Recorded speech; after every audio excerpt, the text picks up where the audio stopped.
John Lennon. December 8th, 1980, a peaceful evening in New York. John Lennon, the legendary member of the Beatles, had just left the Dakota building with his wife, Yoko Ono, after recording a new song. A few hours later, 5 gunshots rang out. John Lennon collapsed, dying in the arms of the woman he loved most. It seemed like a senseless assassination. But what sent chills down the world's spine was that John Lennon had predicted his own death years before it happened.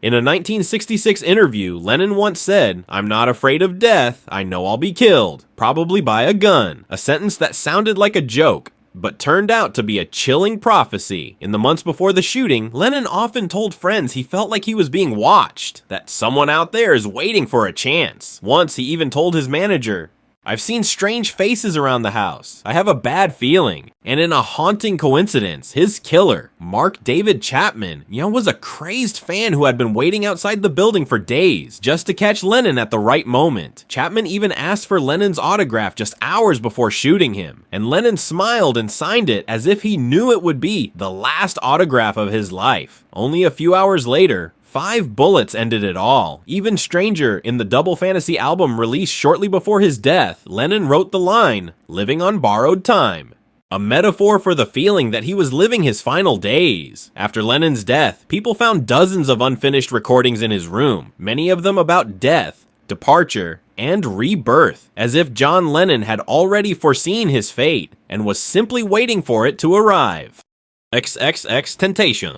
June 18th, 2018, XXXTentacion, a young rapper at the peak of his career, was shot dead at just 20 years old. But what gave everyone chills was that he had predicted his own death during a live stream. Just a few months before he died, XXXTentacion said on Instagram Live, "If something ever happens to me and I die young, I want you all to know that I inspired people, that I helped others. Don't be sad for me." At the time, fans thought he was just rambling, since he often talked about death, depression, and karma. But just weeks later, those words became reality. In another clip, he said, "If I die while doing something good, I'll die happy." And indeed, on the day he was shot, he was out buying a motorcycle as a gift for his mother. His death made fans believe XXXTentacion had somehow sensed what was coming. Strangely enough, in the music video for SAD, released right before his death, XXXTentacion plays a scene where he lies inside a coffin. In the video, he walks up and looks down at a corpse, and that corpse is his former self.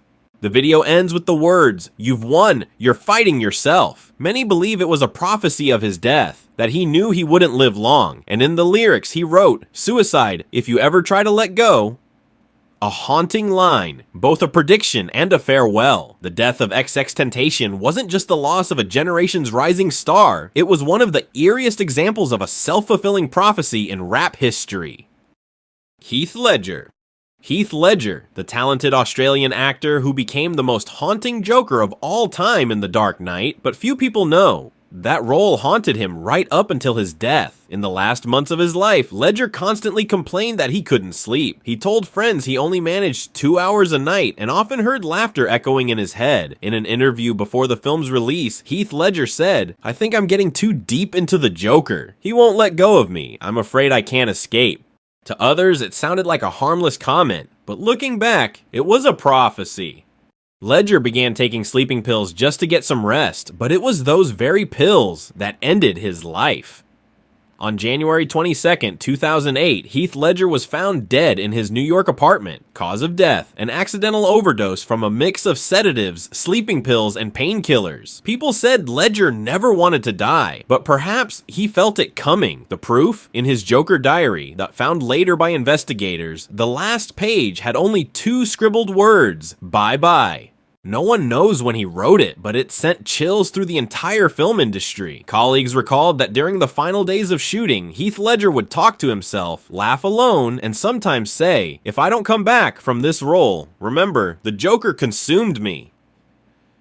And indeed, he never came back. A young father, a brilliant talent, forever frozen at age 28. Heath Ledger's death was not only a tragedy, but also a warning to anyone who goes too deep into their own darkness. And perhaps he already knew he would never make it out. Michael Jackson. "They're trying to kill me, and I'm scared." Sounds like a movie line, doesn't it? but those were the last words Michael Jackson told his family before he died. Before the King of Pop passed away on June 25th, 2009, he had begun acting strangely. He repeatedly told his family that someone was trying to kill him, that he didn't trust his personal doctor, and that he felt he was going to die soon. His daughter, Paris Jackson, later recalled, "My father said, 'They're going to kill me for money. They don't want me to do this tour.'"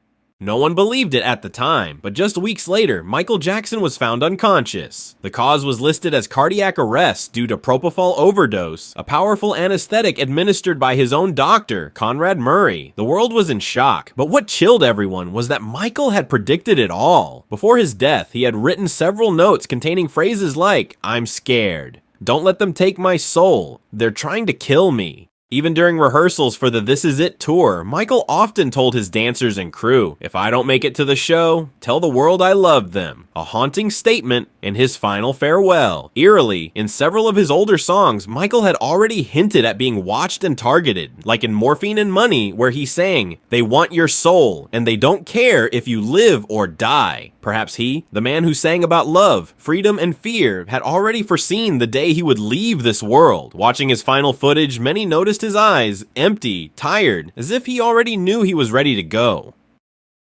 Chadwick Boseman. On August 28, 2020, the world was stunned by the news that Chadwick Boseman, the star of Black Panther, had passed away at the age of 43. No one knew he was sick. No one knew he had been fighting cancer for 4 long years. He kept it all a secret. Only he knew. And perhaps he already knew how it would end. In many interviews, Chadwick often said things that, looking back now, send chills down your spine. You have to cherish life, because tomorrow is not promised. He said this line many times, at different events, as if he was gently preparing his fans that one day he would be gone. During a live stream in early 2020, people noticed he had lost a lot of weight. His face looked tired and gaunt. Fans grew worried, but Chadwick simply smiled and said, "I'm good. I'm blessed." Just a few months later, he was gone. What makes it even more emotional is that in his final films, Da 5 Bloods and Ma Rainey's Black Bottom, his characters talk about death, letting go, and leaving peacefully. It was as if he chose those roles as a subtle way to say goodbye. Even in Black Panther, there's a line that fans can't forget, one that now feels like a prophecy, when T'Challa, Chadwick's character, says, "In my culture, death is not the end." A line from a movie, but a message from his soul. On the day he passed, his Twitter account posted a black and white photo with the announcement. That tweet became the most liked post in Twitter history. A sacred farewell. Chadwick Boseman wasn't just a superhero on screen. He was a real-life hero. A man who faced death in silence, yet left behind a message that sometimes we know our destiny, but we still smile and walk toward it. Robin Williams. Robin Williams, the comedian, the childhood icon of millions. The man who made the whole world laugh, but left it in tears. On August 11th, 2014, Robin Williams was found dead in his California home. The official cause, suicide, brought on by severe depression linked to a rare neurodegenerative disorder, a disease that slowly stripped away his to think and control his emotions. But what's even more chilling is that Robin saw it coming. A few months before his death, he said in an interview, "I feel like I'm disappearing a little bit every day. I'm not myself anymore." That sentence now sounds like a warning. Just weeks later, he began withdrawing from public life, canceling projects, and told his wife, "I'm afraid something terrible is about to happen." His wife later shared that on the night before he died, Robin hugged her for a long time and said, "You'll be okay. Everything's going to be fine." That was the last time she heard his voice. His close friend, actor David Letterman, once said, "I think Robin knew exactly what was coming. He just didn't want anyone to see it." In his final film, Boulevard, Robin played a man living in quiet loneliness, pretending to be fine while falling apart inside. And strangely, when fans rewatched it, they said he wasn't acting anymore. He was telling his own story. Robin Williams once said, a line that broke hearts around the world. I think the worst thing isn't being lonely. It's being surrounded by people who make you feel alone. Perhaps he truly felt his departure coming, and like many comedians before him, he used laughter to hide a painful prophecy. People often say, when a soul is too sensitive, it hears the call of destiny before the rest of us. And maybe that's the tragedy of the stars, the ones who shined the brightest and left too soon. If you enjoyed this video, please give it a like and subscribe to the channel. Goodbye.